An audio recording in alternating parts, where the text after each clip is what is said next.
Жүсіп Стамбулға барып Хауаны іздеп тауып ұсыныс жасайды. Екеуі бірге той көйлегін таңдап алады. Топырақ Хауа мен Жүсіптің бақытты болғандарын қалайды. Әпкесіне сен бақытты болсаң болды деп айтады. Сұлтан Топыраққа Хауаның Жүнитпен атастырылғанын айтады.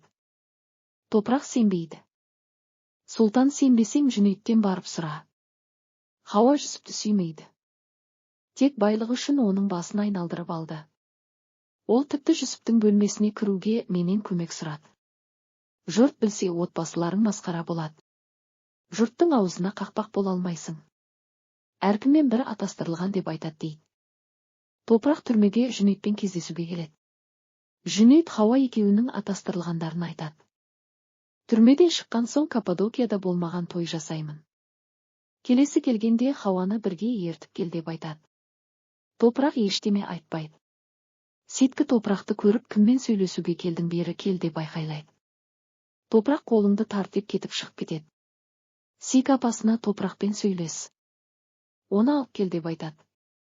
Енесі Топырақтың артынан жүгіріп жалынып сұрайды. Топырақ мен Сеткіні өмірімнен бір жола сызып тастадым. Мен үшін енді ол жоқ деп кетіп қалады. Жүсіп әкесіне Хауамен үйленетіндерін айтады. Әкесі анаң айттың ба деп сұрайды. Жүсіп бірінші сіздің білгеніңізді қаладым. Бүгін Хауаны қолдарыңды сүйіп, баталарыңды алуға алып келемін дейді. Ремзи Жүнитке келіп неке сақиналарын қайтып беріп, атастырылуды бұзамыз деп айтады. Жүнит аяқ астынан не болды деп сұрайды. Ремзи балам сенің атанаң қарсы. Атанаңның разылығы бірінші орында. Сенің анаң келіп қарсы екенін айтып кет деп айтады. Муневердің күйеу жігіті Игітті соққыға жығып ауруханаға түседі. Игіт ауруханадан шыққан соң Муневердің күйеу жігітіне келіп мені соққыға жыққан сенің адамдарың екенін білемін. Сен бірінші әйеліңді өз қолыңмен өлтіргенсің. Муневердің саған тұрмысқа шығуына жол бермеймін дейді. Хауа Жүсіптің отбасына сыйлықтар алады. Сатушы әйел мына алып жатқан сыйлықтарың өте қымбат тұрады. Қазір төлейтін бағаны айтқанда шошып кетпе дейді. Хауа әзірше мынаны ал. Бірнеше күнде қалғанын төлеймін дейді. Сатушы сен өзі бай олигархқа шығайын деп жатқан жоқсың ба? Каппадокияда бұндай суманы оңай төлей салатын бір ғана отбасы бар. Олар ханжогуллар дейді. Жүниттің досы келіп Хауа жеңеше тойға заттар алып жүрсіз ба деп сұрайды. Хауа жауап бермейді. Сатушы жеңеше дейсің ба деп сұрайды. Жүниттің досы Жүнит екеуі атастырылды. Неке сақинасын таққанда жанында болдым деп айтады. Сеткі Жүнитке Ремзидің қыздарынан аулақ жүр. Әйтпесе мен қатты өкінесің.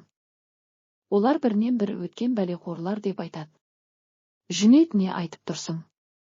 Менің Хауама тіл тигізбе деп жағасынан алады. Сеткі есінен танып қалады. Жүсіп Хауа алып кетуге келеді. Шерекке гүл алып келеді. Игіт сұлтанға Муневер екеуміздің үйленуімізге көмектес деп айтады. Сұлтан балам менен оны сұрама. Сенің басыңның амандығы бірінші орында.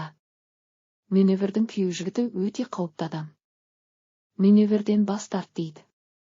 Жүсіп анасына келіп қалыңдығын таныстыруға алып келгенін айтады. Хамет осында алып келдің ба? Онда несіне күтіп отырмыз? Келсін дейді, Топырақ Хауаны бөлмеге шақырып сөйлесейік дейді. Сен Жүсіп мұраны ойыншық қылып жүрсің.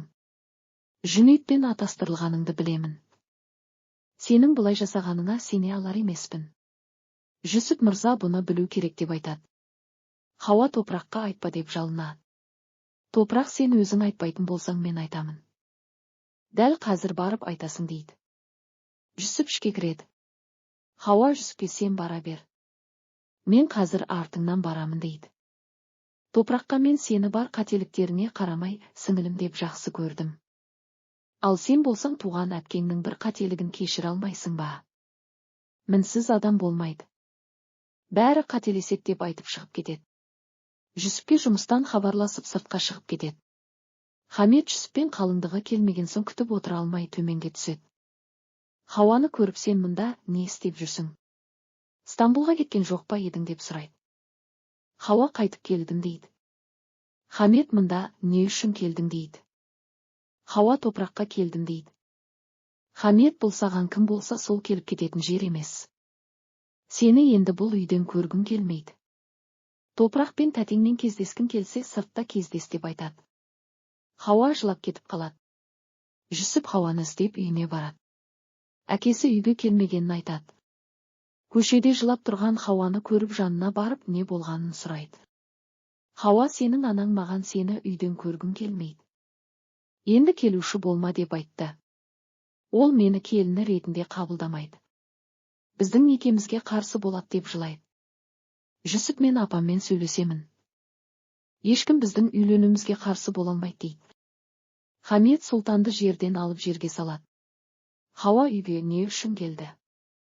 Біресе ұлың, біресе Хауа. Басыма бәле болды ғой. Мүмкін сені үйін қуып жіберсем олардан құтылармын. Хауаға айт енді үйге қайтып келмесін. Жүсіптің қалыңдығын көрдің ба десем көрмедім дейтін шығарсың. Сен өзі не бітіріп жүрген адамсың? Үйде не болып жатқанын білмейсің дейді. Сұлтан Хауа енді үйге қалаған уақытында келіп кетеді. Ол сіз ойлағаннан да қауіпті жылан дейді. Хамет, не айтып тұрсың дейді. Сұлтан Хауа, Жүсіптің қалыңдығы дейді. Хамет, не деп тұрсың? Мүмкін емес. Мен ол қызды жек көремін. Өлсемде оның келінім болуына жол бермеймін деп сөредегі ыдыстарды жерге лақтырады. Сұлтан Хамет, ханым, қан қысымыңыз көтеріліп кетеді. Сабыр сақтаңыз дейді.